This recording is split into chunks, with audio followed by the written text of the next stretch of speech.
wabarakatuh. Yang terhormat Ibu Kepala SD Negeri Pesantren, yang terhormat rekan-rekan guru SD Negeri Pesantren, dan serta anak-anakku yang Ibu cintai. Puji syukur Alhamdulillah, mari kita bersama haturkan kehadiran kepada Allah Subhanahu wa Ta'ala yang senantiasa selalu melimpahkan rahmat, taufik, hidayah, serta inayahnya terhadap kita semua. Salawat serta salam semoga tercurah kepada junjungan kita Nabi besar Muhammad Sallallahu Alaihi Wasallam beserta keluarganya, para sahabatnya, dan juga para pengikutnya. Amin ya rabbal alamin. Apa kabar anak-anakku yang Ibu cintai dan banggakan dimanapun kalian berada? Semoga kalian dalam keadaan sehat walafiat dan dalam lindungan Allah Subhanahu wa Ta'ala. Tidak bosan-bosannya Ibu mengingatkan kepada kalian untuk tetap berada di rumah sebab COVID-19 masih belum berakhir. Maka patuhi protokol kesehatan 5M. Apa aja sih 5M itu? Yang pertama, mencuci tangan dengan sabun dan air yang bersih, atau kalian bisa menggunakan hand sanitizer. 2, menggunakan masker saat bepergian. 3, menjaga jarak dengan minimal 1,5 meter. 4, menjauhi kerumunan. Dan yang kelima, membatasi interaksi. Ingat ya anak-anak, untuk mematuhi protokol kesehatan demi keselamatan dan kesehatan kita semua. Hari ini kalian bersama Ibu Indi dalam program belajar melalui virtual dengan program Rasa Ramadan Sayang Anak SD Negeri Pesantren Kota Cirebon. Sebelum kita ke materi, alangkah baiknya kita menyiapkan alat tulis ya anak-anak, oke? Baiklah, Ibu akan menyampaikan materi hari ini yaitu Nuzulul Quran. Apa sih Nuzulul Quran itu? Yaitu di mana Allah Subhanahu wa Ta'ala menurunkan Al-Quran kepada Nabi Muhammad SAW pada bulan Ramadan, tepatnya 17 Ramadan. Turunnya Al-Quran ini telah Allah sampaikan, telah Allah firmankan dalam Quran surah Al-Baqarah ayat 185. Bismillahirrahmanirrahim. Syahrul Ramadan allazi unzila fihil Qur'an hudal linnasi wa bayyinatin minal huda wal furqan. Artinya, beberapa hari yang ditentukan itu ialah bulan Ramadan, bulan yang di dalamnya diturunkan permulaan Al-Quran sebagai petunjuk bagi manusia dan penjelasan-penjelasan mengenai petunjuk itu, dan serta pembeda antara yang hak dan yang batil. Quran surah Al-Baqarah 182. Turunnya Al-Quran yaitu di Jabal Nur, tepatnya di Gua Hira, ketika Nabi Muhammad SAW berkhalwat, yang artinya beliau menyendiri untuk beribadah kepada Allah Subhanahu wa Ta'ala. Maka disitulah datanglah malaikat Jibril membawa wahyu yang pertama. Apa sih wahyu yang pertama? Wahyu yang pertama turun yaitu surah Al-Alaq ayat 1-5. Setelah itu maka turun Al-Quran sampai selama 22 tahun 2 bulan 22 hari. Di dalam Al-Quran juga terdapat surah yang disebut surah Makkiyah dan surah Madaniyah. Kalau surah Makkiyah itu berjumlah 86 surah, sedangkan surah Madaniyah berjumlah 28 surah. Surah Makkiyah ini adalah surah yang diturunkan saat Nabi Muhammad SAW sebelum hijrah. Sedangkan surah Madaniyah, surah yang setelah Nabi Muhammad SAW hijrah. Anak-anakku sekalian, tahukah kalian Al-Quran ini pertama kali dikumpulkan oleh sahabat Nabi pertama, yaitu Abu Bakar Ash-Shiri. Ketika sahabat Nabi Abu Bakar mengumpulkan Al-Quran itu belum ada satu buku, masih terpisah-pisah.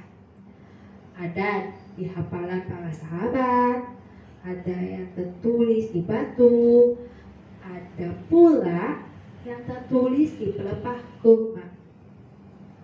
Kemudian pembukuan Al-Quran mulai dilakukan pada khalifah ketiga, yaitu Khalifah Utsman bin Affan.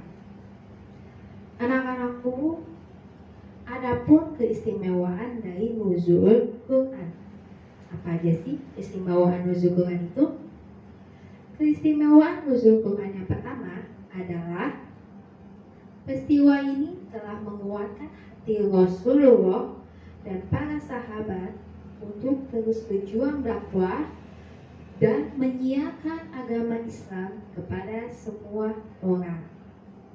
Meskipun saat itu Rasul dan para sahabat banyak mendapatkan cemoohan, ejekan, hinaan, serta siksaan dari pembenci Islam. Keistimewaan selanjutnya adalah nuzul Quran merupakan sebuah tantangan serta pertolongan dari Allah Subhanahu wa Ta'ala untuk umat muslim terus berjuang di jalan Allah dan mengharap ridho Allah. Nuzul Quran juga memiliki keistimewaan di mana ia merupakan peristiwa turunnya wahyu Allah yang berupa Al-Quran sebagai pedoman hidup dan jawaban atas segala pertanyaan manusia mengenai berbagai hal, mulai dari fikih, hukum, hingga hal lain yang sangat penting. Selanjutnya ada hikmah nuzul Quran. Hikmah nuzul Quran yaitu Al-Quran merupakan panduan bagi semua umat manusia agar manusia tahu jalan yang benar dan memperoleh kebaikan, serta menghindari yang dilarang dan supaya mereka terhindar dari keburukan. Kitab suci umat muslim tersebut terdiri dari 3 aspek yang masing-masing meliputi aspek tauhid, risalah, serta aspek yang dijanjikan setelah kematian umat manusia. Dalam Al-Quran juga kita dianjurkan tentang nilai-nilai dan tuntunan hidup agar senantiasa dijauhkan dari segala hal yang tidak dihendaki oleh Allah Subhanahu wa Ta'ala. Maka berpegang teguhlah pada Al-Quran. Al-Quran juga merupakan mukjizat terbesar yang diturunkan kepada Nabi Muhammad SAW dan sebagai panduan terbaik agar tidak tersesat dalam menjalani kehidupan. Anak-anakku yang ibu cintai, sudah seharusnya kita memaknai nuzul Quran tersebut dengan berbagai amalan baik agar tidak hanya memperingati sejarahnya saja. Apa aja sih amalan baik yang bisa kita lakukan? Amalan baik yang bisa kita lakukan pertama, tadarus atau mengaji. Salah satu amalan baik yang dapat kita lakukan adalah membaca atau tadarus Al-Quran. Besarnya kemuliaan di bulan Ramadan sangat sayang untuk dilewatkan begitu saja. Apalagi bulan Ramadan merupakan bulan turunnya Al-Quran. Dengan berkurangnya aktivitas karena physical distancing atau pandemi saat ini, ada banyak waktu yang bisa digunakan untuk membaca Al-Quran agar kita mendapatkan pahala dan kemuliaan yang berlimpah. Kedua, itikaf. Amalan selanjutnya adalah melakukan itikaf dengan niat dan tata cara yang tepat. Contoh dari amalan baik itikaf ini adalah melakukan sholat malam, berzikir, berdoa. Ketiga, ada berdoa. Kita bisa meningkatkan amalan baik dengan memanjatkan doa pada Allah Subhanahu wa Ta'ala di malam nuzul Quran. Panjatkanlah doa yang tercantum di dalam Al-Quran serta doa-doa yang menjadi keinginan baik. Dan keempat, ada sholat malam. Supaya bisa meraih keutamaan nuzul Quran dan meningkatkan pahala Ramadan, kita bisa memperbanyak sholat malam. Contohnya saja, seperti sholat tarawih, sholat yang kita laksanakan pada bulan Ramadan ini. Selanjutnya ada sholat witir, terus sholat tahajud, dan sholat malam lainnya. Anak-anakku yang ibu cintai, dalam memperingati nuzul Quran ini, marilah kita berusaha supaya menjadi orang yang gemar membaca Al-Quran.